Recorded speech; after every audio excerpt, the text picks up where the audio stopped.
August 29th will be the 20th anniversary of Hurricane Katrina. On a personal level, my brother was a sophomore at Xavier University when the hurricane hit. And so he lived through all that most of us saw on the screen. So now with these documentaries 20 years later, it's very interesting to see the different perspectives that I did not see back in the day. So far, it has been a stark reminder of how we have been treated in times of need. And so, especially with everything going on, I think if you are not paying attention, let history remind you. Starting off with the first one, Hurricane Katrina, Race Against Time. This was directed by Tracy and it comes from Proximity Media. Let me tell you something. You're going to feel all the feels watching this one. Seeing how the media told us one thing, but what was really happening was nothing of what they were telling us. It should be required viewing in everyone's household. Next up is Above the Tide, 20 Years After Katrina. This one's directed by Julian and it's hosted by Ryan Clark, who is a New Orleans native. And you're going to get a personal perspective of the storylines from somebody that we see on our screens all the time. This one recently streamed on ESPN and is streaming on ESPN Plus. Next up is Hope in High Water, People's Recovery, 20 Years After Hurricane Katrina. This one comes out August 22nd on Peacock, and this one's directed by Jaime Asifah, hope I pronounced your name correctly, and it's coming from Tremaine. Now, Tremaine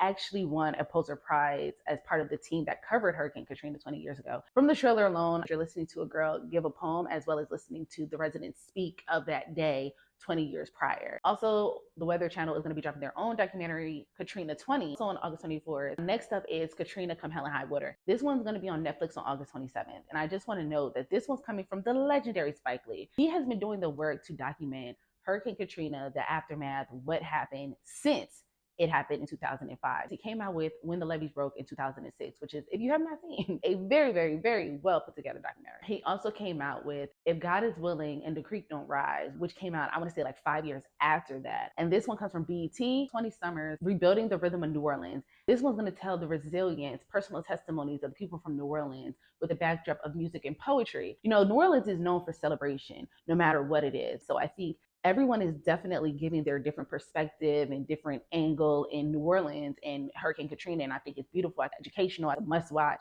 But I appreciate a little levity. And so I'm interested to see this musical stance on the resilience of the people of New Orleans and the people of New Orleans 20 years after the fact. So if you have not seen any of those, put it on your must watch list. But which two have you seen so far and what have you thought of them? I will see you in the comment section.